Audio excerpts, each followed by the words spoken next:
everyone, my name's Michelle and this is my channel Sewing Bunny, and thank you for joining me in today's sew along, which is voted by you guys. So you may have seen from my January sewing plans, I put up a few projects that I wanted to sew in January, put it up for the vote, and you guys voted for the lounge set. So the lounge set consists of two patterns that I'm going to be showing you today, the top half and the bottom half. So for the top, I'm going to be using the Grainline Studio Linden Sweatshirt, and I'm going to be doing this version here with the long length sleeve. And then for the bottom half, the joggers, I'm going to be doing the True Bias Hudson Pants, and again I'm doing the long version here, so all nice and cozy. So what I will do is I will be cutting out both patterns at the same time on the fabric, so I've got it all there, but then what I will do is I will actually insert some timestamps for you, so that if you're only interested in looking at the sew along for the Grainline Linden Sweatshirt, or if you're only interested in the sew along for the Hudson Pants, then I will put a timestamp for you. Right, so I have already traced out the pattern pieces because I have used these patterns on numerous occasions, so I really like these patterns, but I will go through the sizing that I have already cut out. So let's start off with the Grainline Studio Linden Sweatshirt. So I have the measurement chart here, and I don't know how well you're going to be able to see that, but in case you're wondering, the body measurements, the smallest size is a 32-inch bust, and the largest size that it has is a 44-inch bust. Now I picked a size 8 because a size 8 is what I think is the correct measurements for me. Now my measurements, I am a 36-inch bust, a 30-inch waist and a 40-inch hip. So a size 8 says that it is for a 36 bust. Now I have to admit, when I was looking at this, the waist and the hip measurement for a size 8 is actually slightly smaller than my measurements. So the waist is a 29-inch and the hip is a 39-inch. So I was thinking, oh, I don't know whether I should then grade between sizes, but I know that this pattern is quite oversized, so I wasn't worried about that. But if you're unsure, have a look at the finished garment measurements, which is at the lower part here. And the bust for a size 8, the finished garment measurements, is a 42.5 inch. So you've got quite a lot of ease there. So hence the reason I thought that was going to be absolutely fine. The hip, it does actually say that the hip still stays at 39 inches. However, again, I've made this before, and the bottom band that you've got here, it doesn't actually sit anywhere near the hip. It sits actually slightly higher up.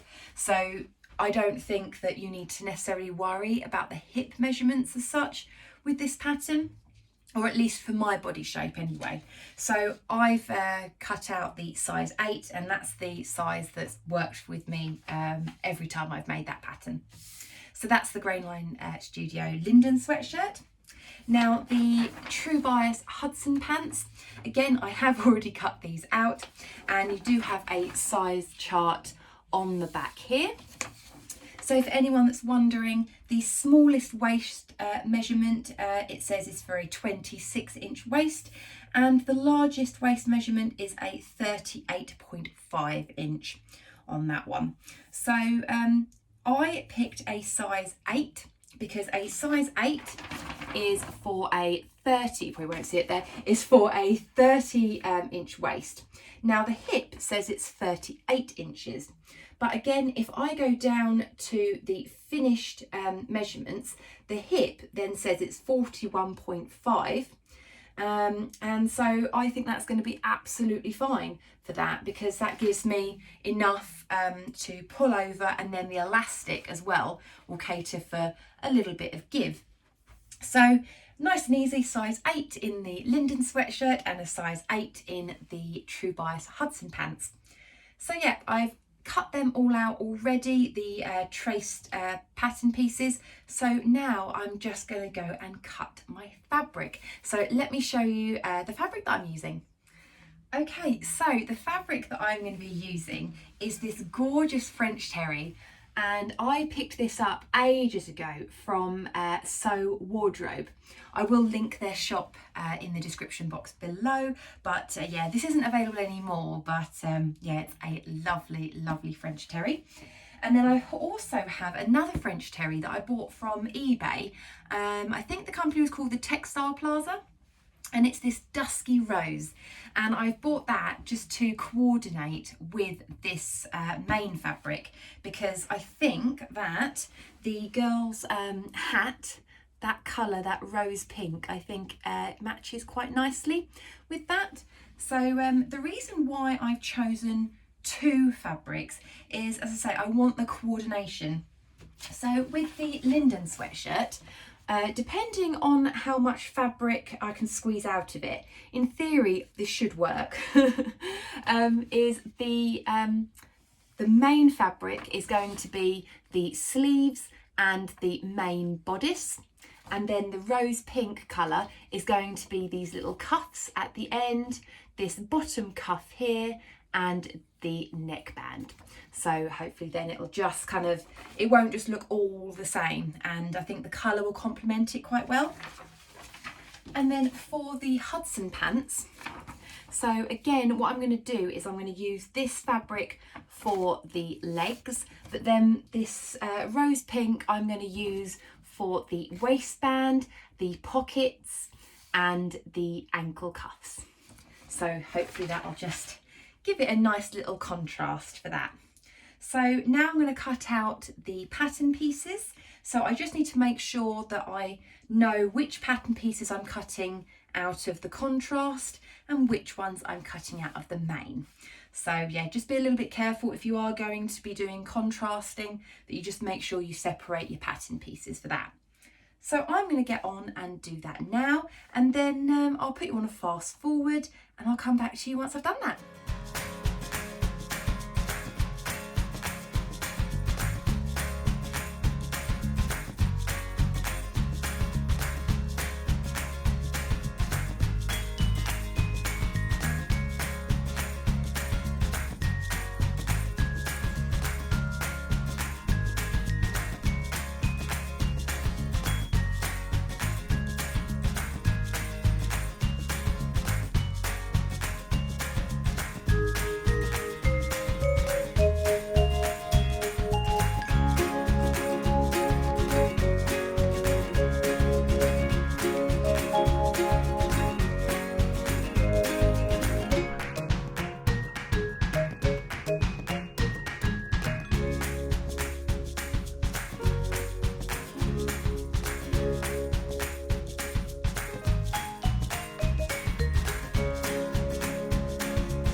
So I have all of my fabric cut out. So in this pile here, I've got my Grainline Studio Linden sweatshirt. And in this pile here, I've got my True Bias Hudson pants. Now, some of you may actually wonder, because I've used two different fabrics, you might want to know the quantities. So what I did is my main fabric, I had 3 meters of this, and I've still got quite a bit left over. I've probably got enough to make almost like another front and back of a t-shirt, or maybe some sleeves. Not enough to make a full garment out of all of it, but I've still got some left over. So 3 meters should cover you for that, no problem. And then for the coordinating fabric, so I've got just a tiny little piece of this left, and I bought a metre. So that was enough to do the coordinating fabric. So yeah, if you are going to do this kind of thing of doing the main fabric and the coordinating fabric, I would say 3 meters of your main fabric and then a metre for your coordinating fabric. But if you're going to do it out of one fabric, then 4 meters in total should cover you, I would think. Okay, so let me just put this now to one side. Okay, so now what I'm going to do is I'm now going to split the sew along now. So I'm going to do the Linden Sweatshirt first, and then I will do the Hudson Pants afterwards. So if you're here just for the Grainline Studio Linden Sweatshirt sew along, this is where it will start. So let me move the Hudson Pants out of the way. Okay, so let's get started with the Linden. So the instructions I've got here, so let's have a look at the first step. So the first step is to attach the raglan sleeve to the front bodice. So what we need to do is we need to find our front bodice. Okay, so this is our front. So I'm having that with the fabric right side up. And then what we need to do is grab one of our sleeves. Now you'll notice with the sleeves that one side has a double notch and the other side has a single notch. So the front piece has just a single notch at the front. So what you need to do is you need to line up the single notch side, so right sides together along that edge. And that is the seam that you need to sew. Now I'm going to sew everything on my overlocker just because that's my preference. You don't need an overlocker to do this at all. You can just do it on your standard sewing machine with a zigzag stitch if you have that. So then it would allow the fabric to stretch with it. But I like to do it on the overlocker just because I find that best for me. So I'm going to get that seam there sewn. I'm also going to do the same on this side as well because that is the second step. So again, we're going to find that single notch, line it up, those seams together. So then you've got your two starts of your raglan there. So you're going to sew those two pieces. So I'm going to get round to doing that and then I'll come back to you.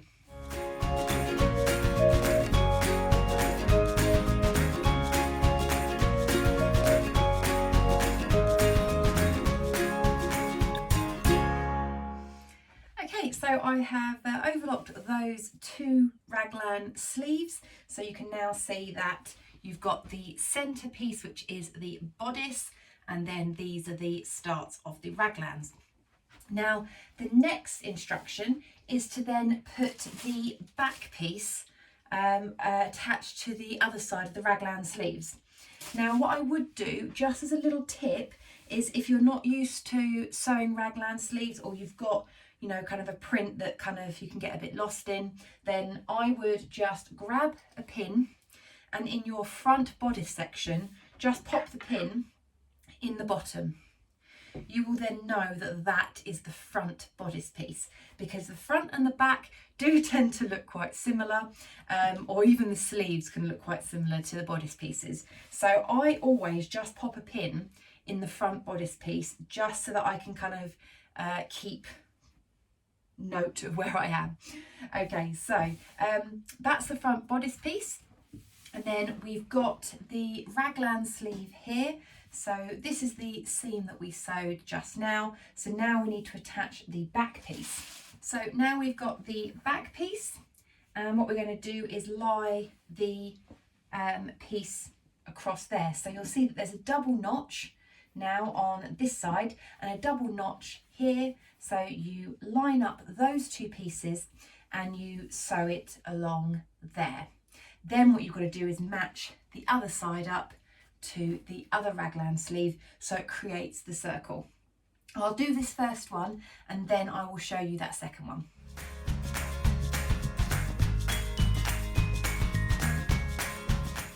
Okay, so I've done one of those seams. So now we can see we've got one that's almost a circle. So this is where I find it's easier to try and create the shape of the top. So if you find that piece that had the pin in, that you know is the front, this is just how I find it easiest to do. So that's your front piece, and then you know you've got to then lie across your sleeve and your back piece.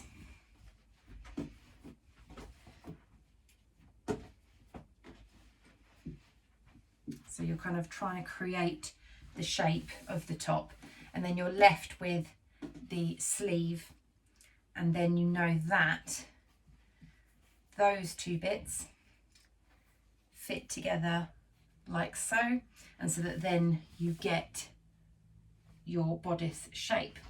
So then those two bits can get sewn up together, and then I'll come back to you.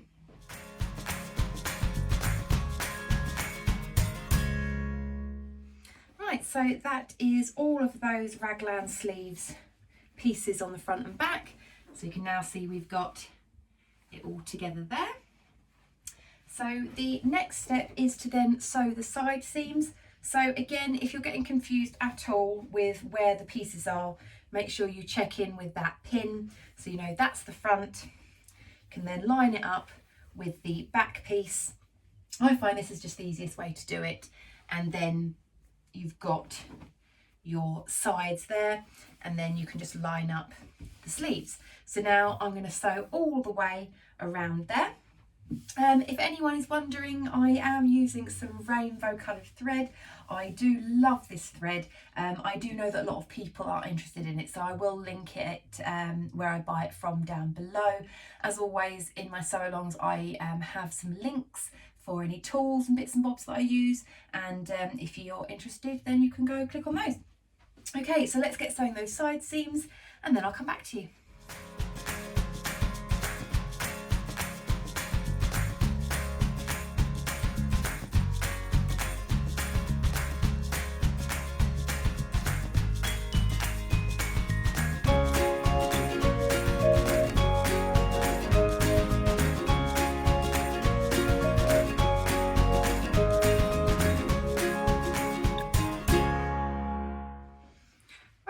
So that is that step done. So now we've got the bodice all sewn together. So the next step is actually to then start on the neckband piece. So what you'll need to do is grab your neckband piece, and what you want is to fold it in half, right sides together, and then you want to sew along this edge here. Right, so I didn't film that because yeah, it probably really wasn't worth it. But yeah, so I've sewn that edge now. So the next step, what we're going to do is we're just going to fold it in half lengthwise. So what I do is I start at this section and I fold that in half and I put it together with a pin. This is just my method, but I then carry on folding and pinning just so that I know that it's all folded evenly around. So just keep pinning. Okay, so that's the last pin. So then you can see there you've got a nice even neckband. So now what we're going to do is we're going to find the quarter points. So again, this is just how I do it. So this is your seam. So I use that and just simply hold it like this. And then I know that this is the opposite end for that. So what I do is I put a pin, and I just put a pin in the other direction. So you can see these are my pins just holding it down, and this is one that's marking that point. So now I've got this seam here, I've got this marking here, and then you just need to get these points marked as well. So how I do that, again, it's not technical, is I just hold it again where I line up this seam here and this pin here, and I line them up to match up in the middle. You're not pulling or anything like that. And again, where your fingers are those quarter points.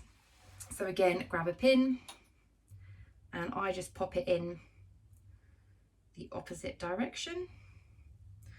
So again, make sure that I've got everything lined up. I'm sure there are other ways to do this, but this is just the way that I found is the easiest for me. So now you want to grab your bodice and you want to turn it the right way out. Now it should be reasonably obvious from here which is the front and the back, because the front should dip down lower. But again, if you're unsure, just remember to check the pin that you've placed on there, and so you know that you're looking at the front piece. So this is again just how I like to do it. I like that back seam to be on the back part of the jumper. Now you don't necessarily have the quarter points actually marked out on here. What you can do, which I find helpful sometimes, is to get your fabric scissors, and this section at the back, if you fold together those two pieces and then line it up, so you then know what's the center part of the back. I then do a tiny little notch on there, and it's probably easier to see from that angle, but can you see I've just notched in the middle there? So then I know that that is the center, because I say I brought those two pieces together and then lined it up, and then I knew that was the center. So you can do the same for the front as well. With the raglan sleeves, so the quarter points, what you're kind of looking for is actually this top section here. So again, if you've got it all nicely lined out, you can grab your fabric scissors, pop a little notch in there, pop a little notch in there as well, and then you know that is your quarter points. So that's just a little tip there. It might help some people. I certainly find that when I was learning how to put neckbands in, I found that really helpful. So now I don't even need to quarter point it a lot of the time. I can just pop it on, but yeah, it might be a bit helpful for you. Okay, so as to attaching the neckband, so you just need to then start lining up those quarter points. So because I've already got all the pins in here, then I just again find that easier. So I'm lining up the notch that I made at the back with the seam of the neckband. And again, if you've made one at the front, and then the same with the sides as well. So once you've marked those quarter points, you should be left with something that looks like that. So can you see there? So you've marked the back section, the front section, that center part between the raglan sleeves. And now what you need to do is, you can see there's quite a lot of gaps and things there. What you need to do is actually stretch this neck piece to make it fit. So you can see there it's quite baggy, but then if you stretch it on there, you can then make it fit there. So I'm going to pin all of that and then I'll come back to you and show you. Okay, so I finished pinning. So you can see there I have pinned it all the way around. So what you'll kind of end up with is these little gaps in between that when you're sewing you just have to kind of stretch them together. So you see there, so you stretch it whilst you're sewing it. Now I have used French terry for my neckbands and cuffs and things, which I'll be honest is probably maybe a little bit more difficult because it's not as stretchy as say ribbing. So maybe if you are new to knits, you might find that ribbing is your best option for neckbands. I personally find French terry and jerseys are fine to use as neckbands, but they might just be a little bit fiddly when you're trying to get them all lined up. So I always find, even with mine, even if I get all my quarter, you know, things notched and things, I still need to do a little bit of wiggling around, but it is possible. Okay, so now what I'm going to do is I'm going to sew that neckband in place, and then I'll come back to you.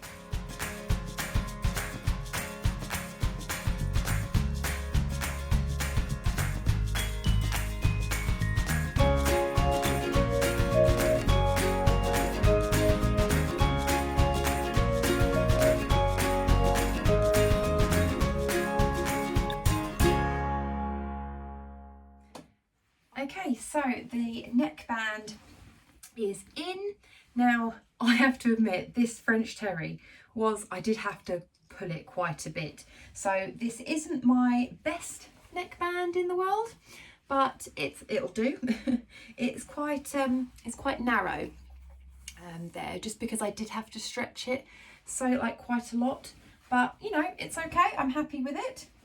It's turned out okay. So now we're going to be moving on to the cuffs and the hem. So the instructions, okay, yeah, so the instructions just say to repeat the same steps that you did with the neckband. So let's do the hem first, because this one is just slightly different. So you've actually got two pieces for the hem.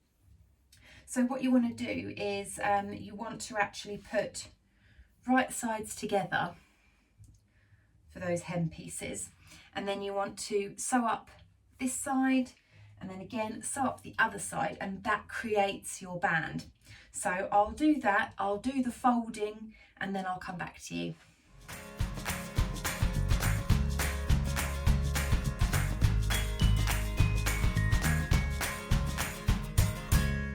So there we have the hemband, which again I've folded and pinned.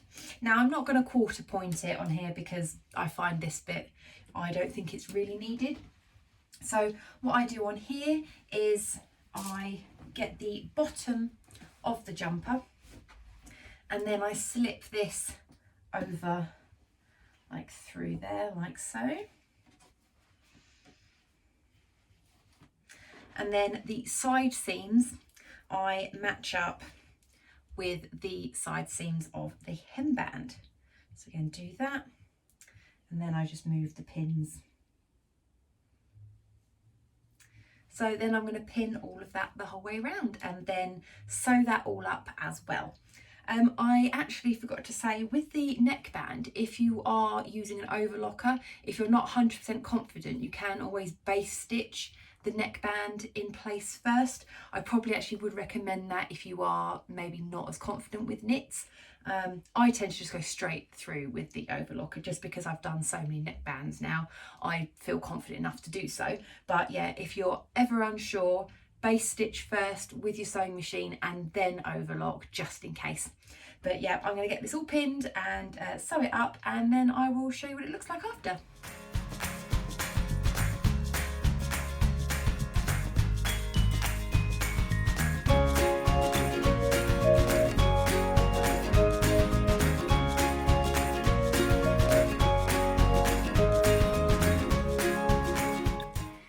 Just in case anyone is wondering, so I have sewn the hemband on, and with my overlocking, I'm not sure how everyone else does it, but this is just how I do it.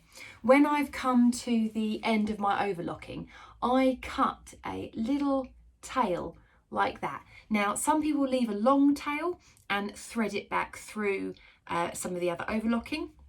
For me, what I do is this little end, all I do is pull at these threads and I get two individual threads show there. I don't know how well you can be able to see this, but I have two threads. So once I've pulled that little tail, I get two threads, and all I do is just double knot those. And then once I've double knotted them, I just trim the excess. And then that's how I finish off my overlocking. Never had anything come apart or anything like that before, but I know people have their different ways of doing it. But that's just how I do it. So there we go, we have one hemband. So if I open it out properly, so you can now see we've got the hem at the bottom. Obviously I'll give it a nice press to set it in place there. but now it is just the cuffs. So let's grab our cuff pieces. And so with these, again, it's going to be, you've got the rectangle shape, you're going to fold it lengthwise, and then you're going to sew along that seam. Again, same with the other cuff, sew along that seam, and then I'm going to fold them in half. So I'll do that and then come back to you to then finish off.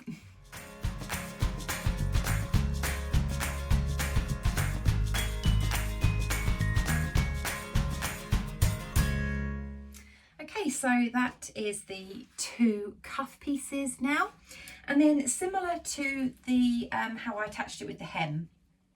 So what I do is I grab the sleeve, grab one of my cuff pieces, and then just put the cuff over the sleeve, and then line up that seam of the cuff with the seam of the sleeve and pin those together.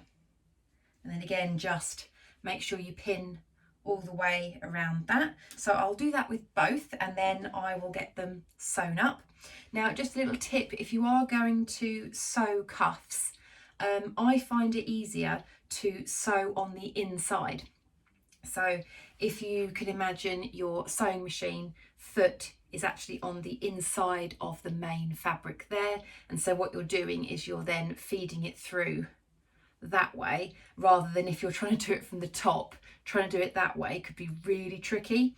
So yeah, I would just say sew from the inside. I hope that makes sense, but I just find it so much easier, especially if you're using an overlocker as well. You can just feed it through and you can just roll it round. It's so much easier.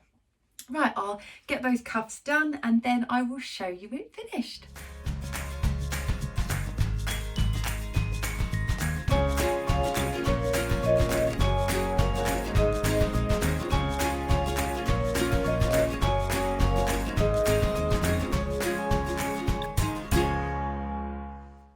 Okay, and there we have it.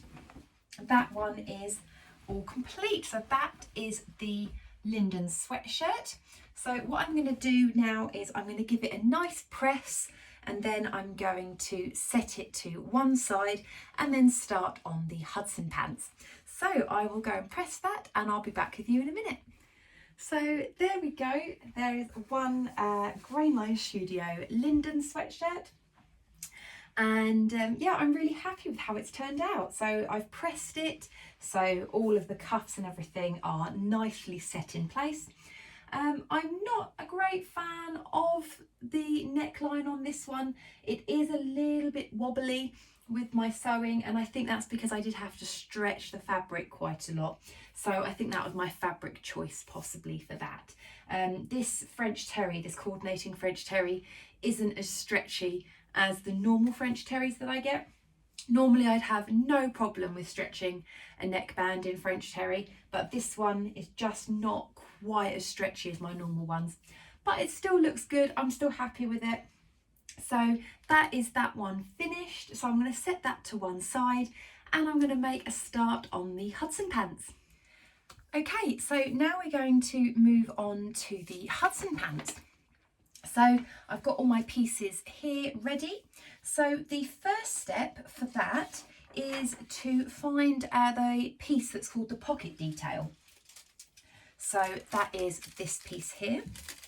So you have two of these small rectangles, and first off we need to fold them in half and press them so that they're nice and flat. So I'm just going to quickly press those and then I will show you the next step. Okay, so I've now pressed those two pocket details, and now I'm getting the pocket facing pieces. So you've got two of these, and what you need to do on there is these pocket facing pieces, you need to line up along this section here. So it is quite nicely illustrated in the picture here. So we are just lining up. So you have the pocket facing there, and you're just lining that one up there. You do have to kind of curve it around slightly, and we're going to stitch this in place with a basting stitch. So I'm not going to overlock it or anything, I'm just going to put a basting stitch on. So I'm going to do that one, and then also the opposite one as well. Again, just make sure that that is all lined up and baste stitch those in place. So I will do that now.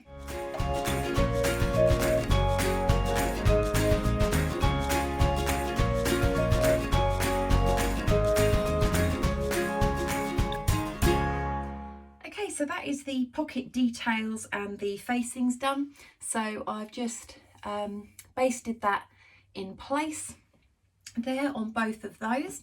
So the next step is to then attach these to the front leg. So we need to find our front leg pieces. Okay, so these are the front leg pieces. So if we just grab one of them and lie that one out.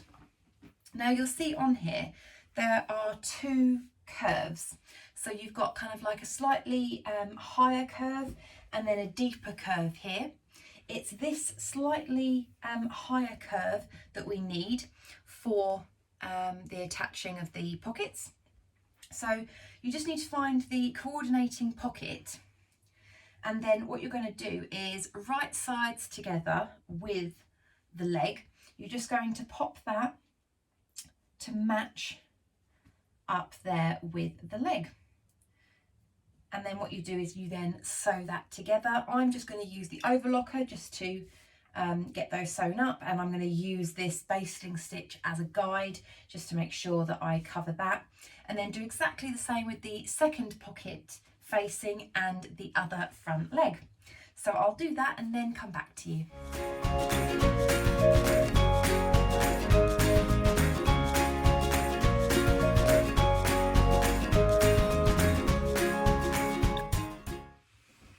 Okay, so I've overlocked that piece there, so you can see that there. And then if you turn out that piece, you can then see that there is this pocket detail that's sandwiched in the middle. The next step that it's asking you to do is just to give it a good press. So what you want to do is this part you want to fold back here so that you're left with this pocket detail sticking out. So you've got your pocket facing this side, your main fabric that side, and you just want to make sure that bit there is nicely pressed. Oh, hello Bentley. So I'll get that all pressed and then I will come back to you about the next step. Okay, so I've given those a really nice press. So that is that bit done. So having a look at the instructions, the next step is to actually use the main pocket bag. Okay, so if you have your leg piece here with your pocket detail pointing out, what you want to do is you actually do want to grab that pocket facing, and you do want to pull that out. So you've got this bit still in the middle, and then what you want to do is grab your pocket bag, and you'll see on here the shape of it. One side is curved and one side is straight. So you want to put that curved side to match up with the curved side of the pocket facing. So you're going to lie that on top there, and you're going to sew all the way around here. So just around that curve area. So you're going to do that on this leg and also the other leg as well. So just sewing those pockets together.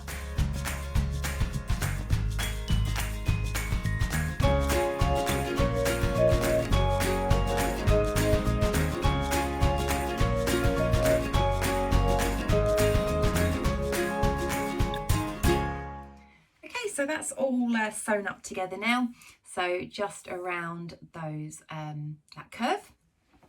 And now the next step is to actually baste the pocket in the right kind of area. So the instructions do show this quite nicely, but I just find the best thing to do is lie out your leg and then just try and make it look like how the pocket should look. So for instance, you would turn this back in on itself, so you create the pocket, and then you would line up all the notches at the top here and the notches at the bottom here. And so if you can see there, can you see now that that looks more like a piece of the leg where you then put your hand in there for the pocket. So all these notches should line up. You've got one at the top here and you've got one down the side here. So now once you've got that, you just want to baste up here and you want to baste down here, just so you can make sure that those pieces are all secured together. So I'm going to do that on both legs. I'm just going to baste up here, across here, and then I'll come back to you for the next step.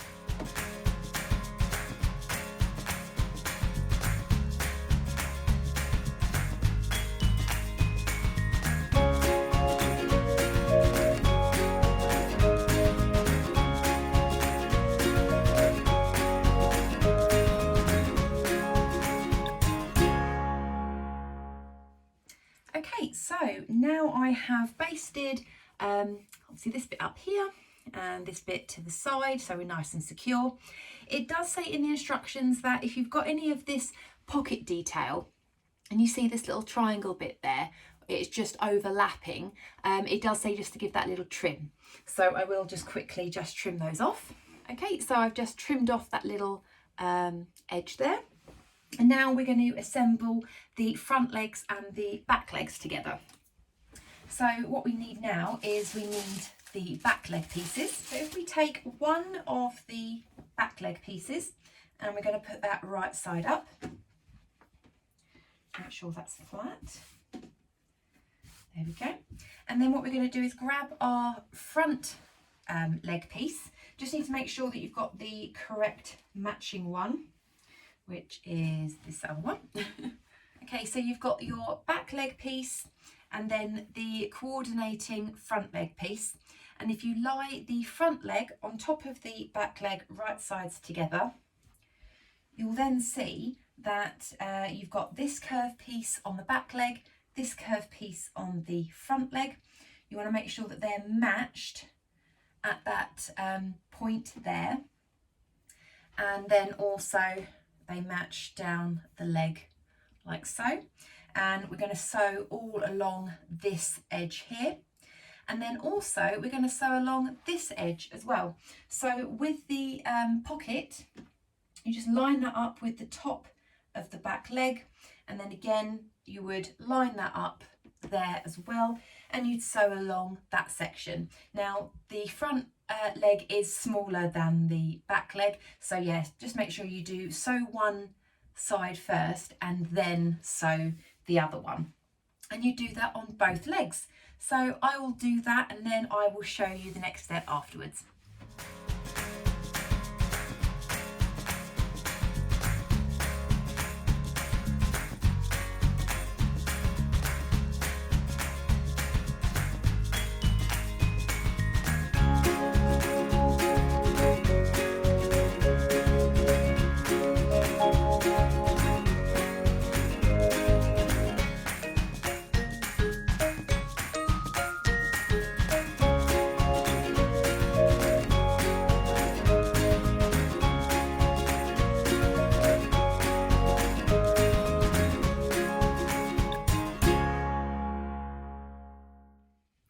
Okay, so there we go. We have sewn all along that edge and then all along this edge as well on both legs.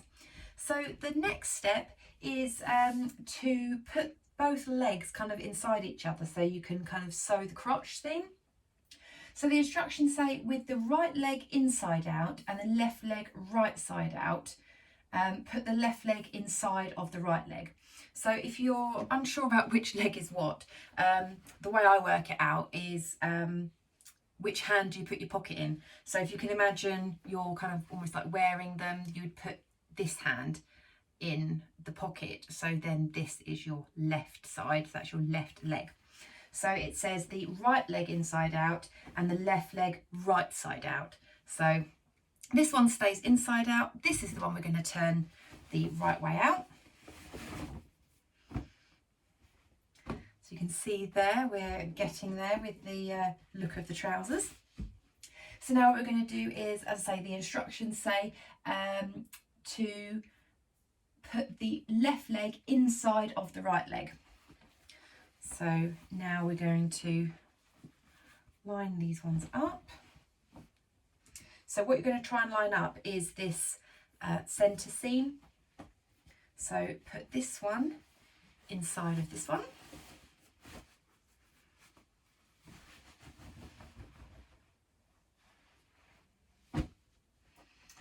And then it is that centre seam that you want to line up.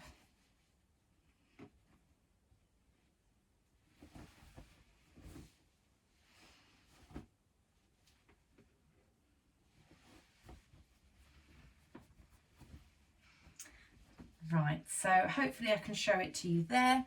You can see there that now both legs are lined up and you've got this curve section here. So now what we're going to do is pin that curve section together and sew along it. So just in case you are unsure whether this is the right way round, there are some double notches on one side and a single notch on the other side, so you can line those up. So that's a nice little fail safe, just to make sure that you've got the double notch and the single notch correctly lined up.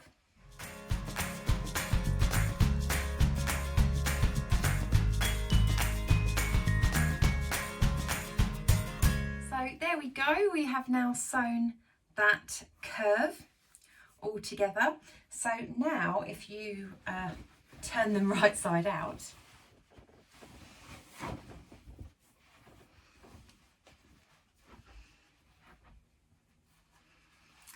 there we go, we have some trousers. So they are looking great. Okay, so now let's have a look and see what the next step is. Okay, so the next step is actually a step that I don't include.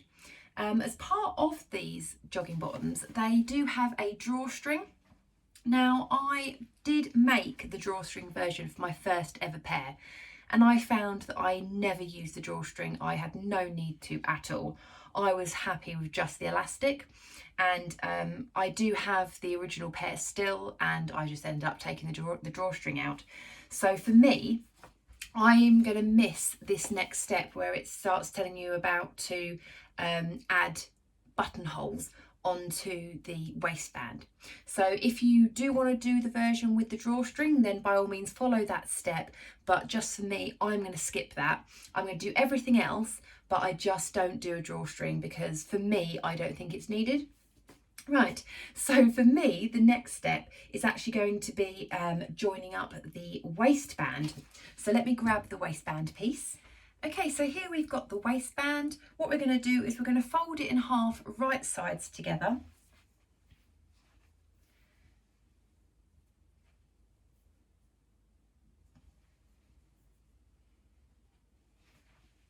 So folding it in half there, so this is the wrong side, so the right sides are touching, and we're going to sew along this bit here to close it up to create a loop, and then we're going to halve it, so then that creates the waistband. So I'm going to do that, I'm going to get it all pinned ready, and then I'll come back to you and show you the next step.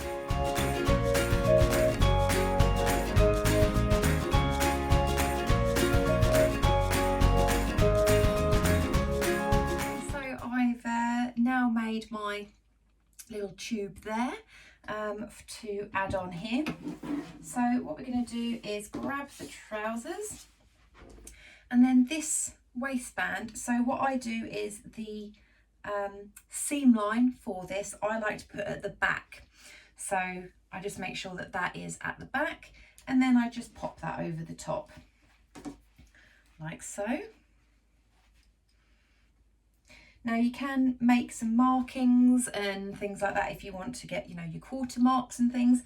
I tend to just line up the back with the seam and then just make sure that it all fits nicely, because you don't have to stretch it or anything to make it fit on here. It does sit quite nicely. So once you've got it all pinned and lined up, then you're going to sew around, but you need to leave a little bit of a gap because you need to thread your elastic through. So when you do get round to pinning, I'll stop and show you the little gap. And yeah, I'll get back to you in a minute.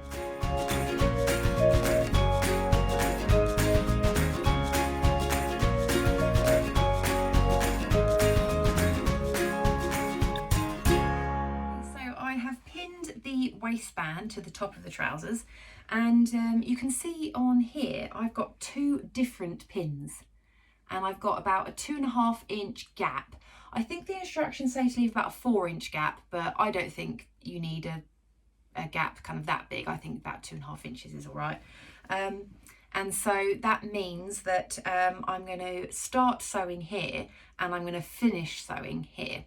Now I do it on the overlocker still, just because once I've inserted the elastic, I then just pop it through the overlocker again, and it seems like quite a nice finish. So I'm just going to do that. So I'm going to do all of that around there, and then I'll come back to you to go through the elastic.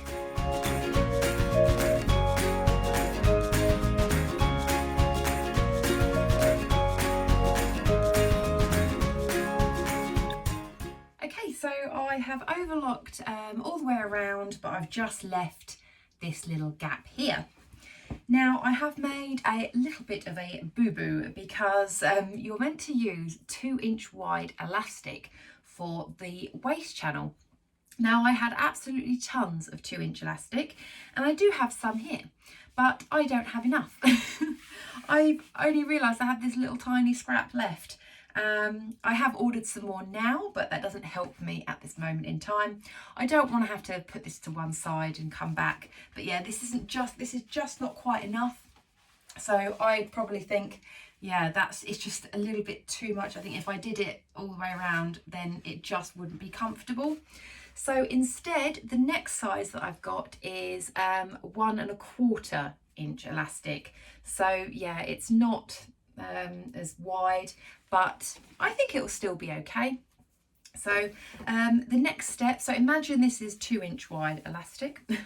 So you're going to wrap it around kind of like your waist, kind of, well, not your waist, but your kind of like your kind of hip area where the trousers would actually fit. And I was going to say, there isn't actually much of this one left either, thankfully. I think there's just about enough. So yeah, you wrap it round. So my waist is here and my hips are here. So I'm kind of doing it around about here. Almost kind of like if you're wearing kind of like knickers and things, like kind of where they would kind of sit, depending on the style of knickers you have, I guess. So wrap it round to where you think it is comfortable. So for me, I would say probably around about there, I think, because you want it tight enough that it's going to stay up, but not too tight that it's going to be uncomfortable. So just make sure you've got a nice amount of give to whatever you're going to feel comfortable with. And so that's where mine is. So I'm going to just put my finger there.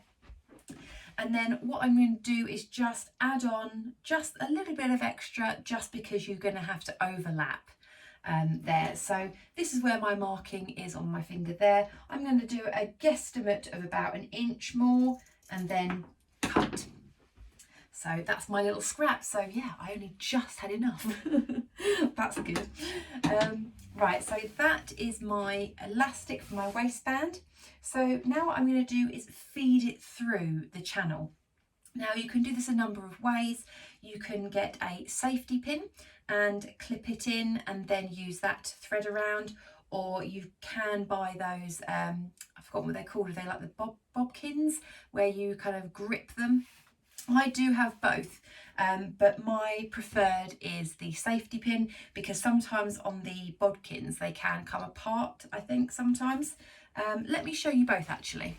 Okay, so this is the, I think it's called a bobkin, I can't remember, but it is like a metal kind of gadget, and there's this little slider which you slide down and it opens and you can grip things, and then if you slide that slider down again, it then holds it taut. So what you can do is you can open it up and then grip it onto the elastic, pull it down, and so that it doesn't move anywhere.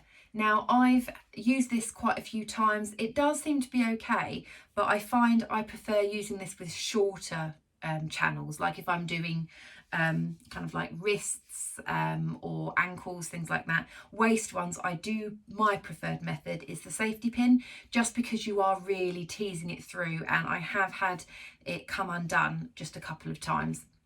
So that's that one. Nice little gadget though.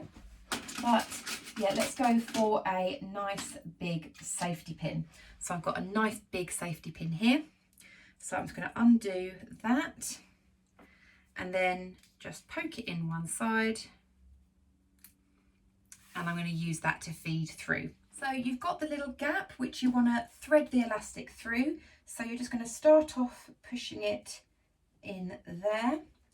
And then best thing to do is then find the safety pin, so you've got it grasped there, and then you just feed through, and then just pull it along as you go until you get round all the way. So yeah, I'll check back in with you in a moment. Okay, so I'm at the end, so I've just reached out that section there, so you've got those two pieces together. Now you want to make sure that the band isn't twisted. It can twist quite easily when you're kind of going through, especially with me because I've got thinner elastic. So yeah, I know that it has kind of twisted a bit. So I'm just going to make sure that it's all nice and flat, and then I'm just going to secure those two bits of elastic together. Okay, so I'm happy now that this is all nice and flat on the elastic. So I'm going to secure the two ends. Now what I've done here is just with the safety pin, I've just put them together. So I'm just going to sew some zigzag stitches through here.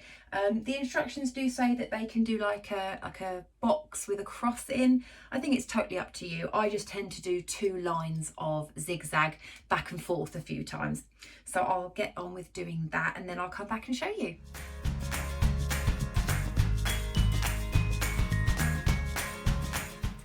Okay, so sorry, the sun's coming in quite a bit. Those are my 2 lines of zigzagging, so that isn't going anywhere. So now I'm just going to pull that through. So there we go. And now it's just a case of closing this gap here. So I'm just going to go feed it through the overlocker just to close that gap. Okay, so there we go, gap closed. You probably never even know it was there. And now the next step is to secure the elastic in place.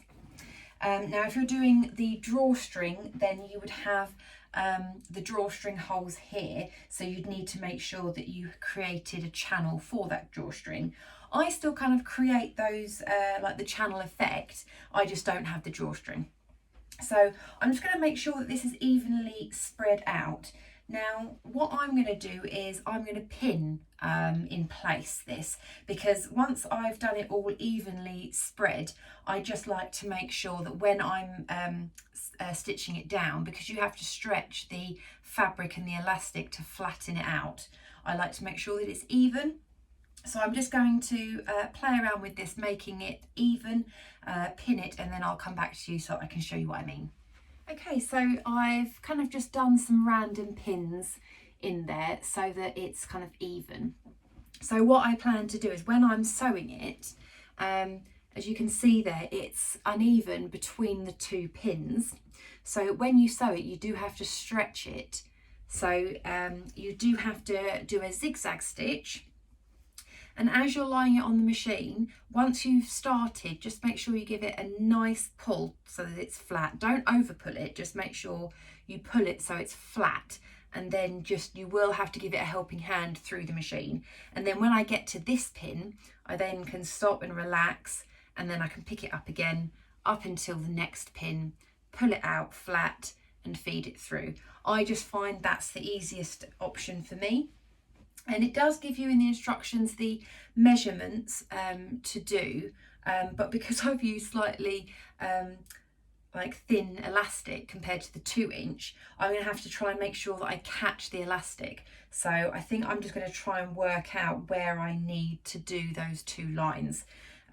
If you were using the 2-inch elastic, then it would be absolutely fine because the whole space would be filled up with elastic. But because I wasn't prepared, I'm going to have to adapt slightly. Okay, so I'm going to get sewing the 2 lines of stitching so that the elastic is kept in place, and I will show you the results afterwards.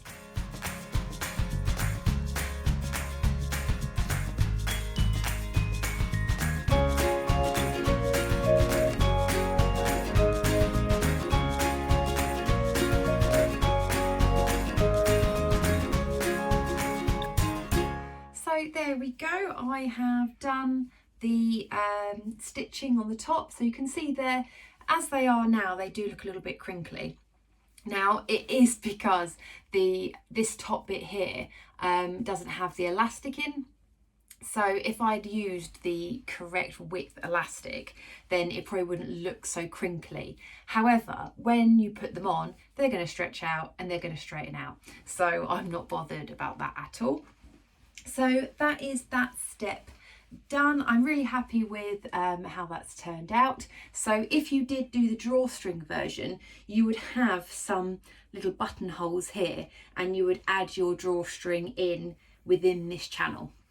As I say, I don't think personally it's needed, but if you like the look of the drawstring or you think you're going to use it, then yeah, feel free to add that bit in. Okay, so now we are on the last step, which is adding the ankle cuffs. Sorry, I just had to turn the light on because it was getting quite dark. Right, so yes, your ankle cuff pieces. So what you're going to do is you're going to fold them in half. So, sorry if you can hear Bentley, it is feeding time. I'm almost finished and then I'll feed them. So you're going to fold that in half and you're going to sew down this side, and again, same with the other one, right sides together, and then sew down that side as well. And then you're going to pop them in half, and then we can add them on the bottom of the trousers.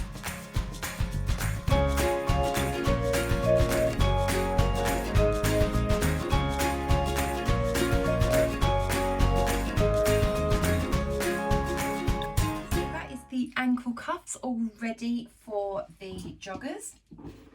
So what we're going to do is grab a leg, and then you have got a seam either side here. I personally prefer to line up the cuff seam on the inside.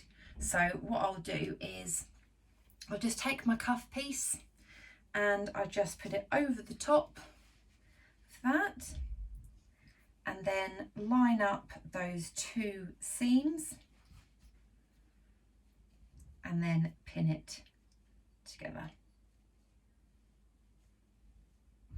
So I'll do that all the way around for both of the legs, and then sew them up, and then that's them done.